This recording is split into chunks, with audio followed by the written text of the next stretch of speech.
بسم الله الرحمن الرحیم. السلام علیکم. زیم عبدالله جان صابر. قدرمنو،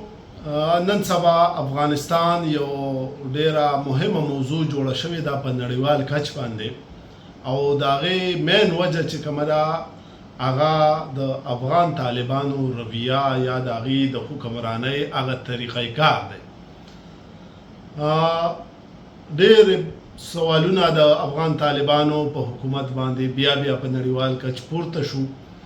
خو یو نوې خبره کومه چې زه تاسو سره شریکول غواړم هغه دا ده چې د کال 2021 نه کله چې افغان طالبانو په افغانستان قبضه کړې،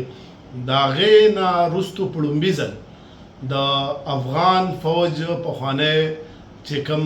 جنرال و، کوم د فوج مشر و جنرال سمی سادات، نو هغه په خپله وردی کې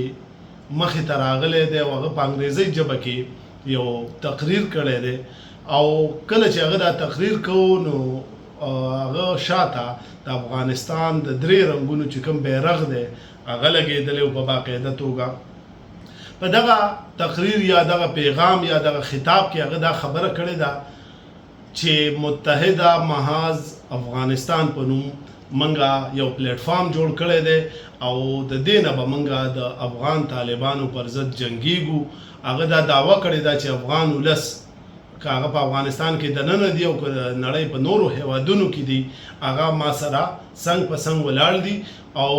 هغه د قندهار نه د خپلو کاروایانو آغاز کړی دی. قندهار په دې وجه باندې اهم دی چې هغه د ملا هیبت الله کوم چې د افغان طالبانو یو مهم رهنما دی، د هغه د استوګنې یا د هغه داسې ویلی شي چې ابایي کلی دی، نو د هغه ځای نه هغه باقاعده آغاز کړی دی. او جنرال سمی سادات دا ویلي دي چې ډېر ژر به موږ افغان ولس ته ازادي ورکو او افغانستان به واپس خپلو خلکو ته میلاویږي. د دې سره سره افغانستان فریډم فرنټ چې کوم مشر دی یاسین ضیا، هغې خو الریډي خپلې کاروایانې جاري دي. د افغانستان بیلابیلو سیمو کې هغې ګڼ شمېر کاروایانې وکړې چې پکې ګڼ شمېر افغان طالبان وژل شوي دي، او دغه شان د هغې څه ګاډي په قبضه کې اخیستی شوي دي، وسله هم اخیستی شوې ده. نو دا مختلف سرګرمۍ یا هلې ځلې دا په افغانستان کې روان دي چې په اول په وړه کچ باندې دغه سرګرمۍ کېدې، اوس په لویه کچه باندې شروع شولې. ښکاري داسې چې راتلونکي وخت کې په افغانستان کې یو ډېر لوی بدلون راتلونکی دی.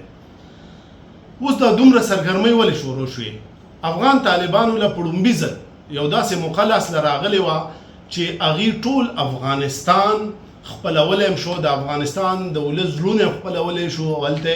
ځان له مستقل یو استوګنه جوړولی شوه.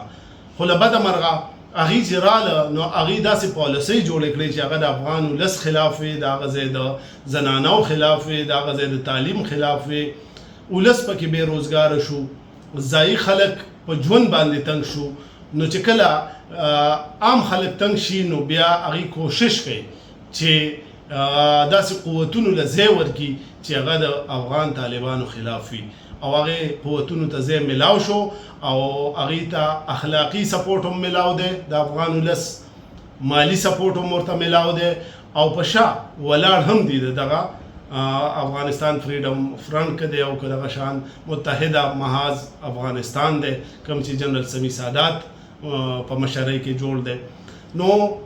افغان طالبانو د خپلو ناکام پالیسیو د وجې افغانستان دې ځای ته راورسوو چې دا ځل یو ځل بیا افغانستان میدان جنگ جوړ شوی دی، او د افغان طالبانو نه علاوه چې څومره قوتونه دي هغې ټول په شریکه دا یو مقصد ګرځولی چې موږ به افغانستان ازادو او افغان ولس له به ازادي ورکوو، د ژوند چې کوم بنیادي حقونه دي هغه به ورکوو. که چېرې افغان طالبانو خپلې پالیسۍ نارمل ساتلی وی، دی د افغان ولس د سوچ مطابق ساتلی وی، نو زه یقین سره وایم چې دا ورځ به هغې نه لیدی. الله دې وکړي چې داسې فیصلې وشي مستقبل کې چې هغه د افغان ولس دپاره ښي،